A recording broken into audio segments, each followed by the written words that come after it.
we're really good at generating sophisticated, coherent, analytic frameworks Mm-hmm. to decipher our experience and organize it in a way that makes sense to us. Right. Right.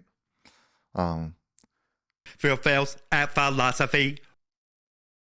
Now, the problem is like our sophisticated analytic frameworks that exist to help us make sense of the world don't really help us understand why we're the kind of thing that has sophisticated analytic frameworks that make sense of the world. Like if we lived in a world of determinism, or if we lived in a world This is a perfect segue.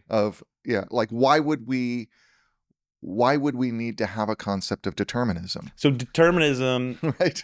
And you know, when you talk about we're perfect beings for crunching all the numbers, taking all the data sets from our peripherals, our sensory data, and then making predictions. Right. Or making frameworks, building a world moment by moment. Right. That world's most certainly based on the past. Yes. We don't have anything other than a cause to build this from. We have what happened before. Yeah, we have these sets of experiences we've had.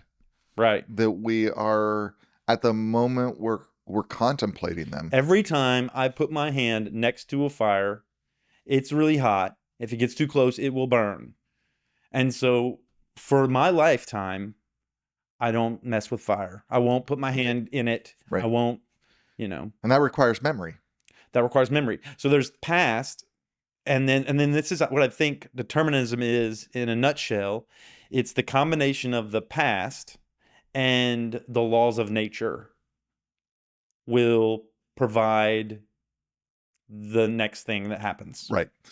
I think that the problem is the laws of nature. When we say the laws of nature, I think it's an enormous amount of hubris to think that the laws of nature we speak, the laws of nature. That we know the laws of nature. That we can that somehow is the thing. I mean, I think we're controlled by laws of nature, known and unknown.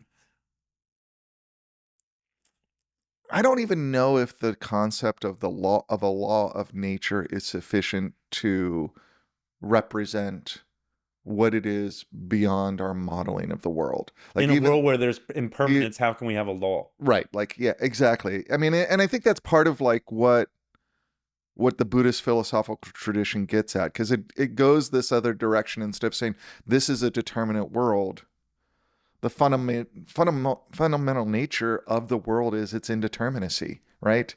It's yeah.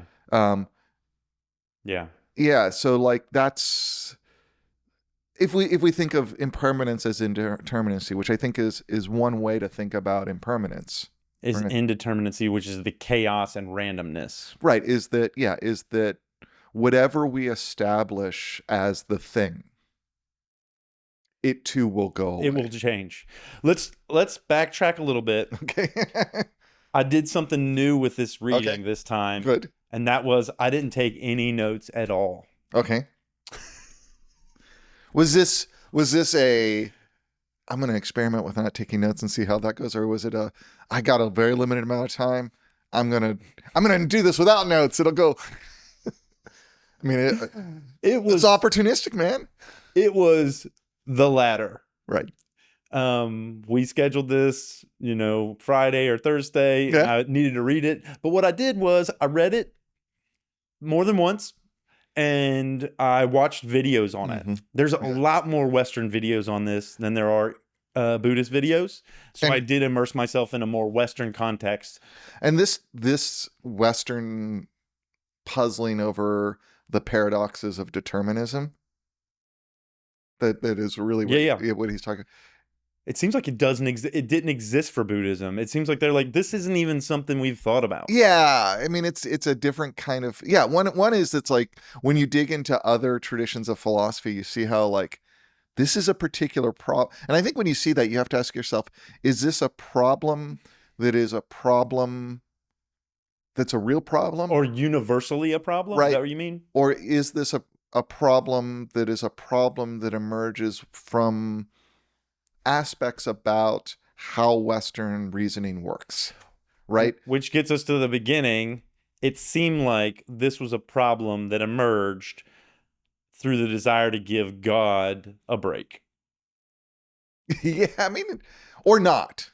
Well, they were basically, it seemed like they were asking the question, how could God be omnipotent, all knowing, all seeing, setting this path, this fatalist type of idea of God? He knows everything, he decides what happens, and yet there's evil in the world. Right.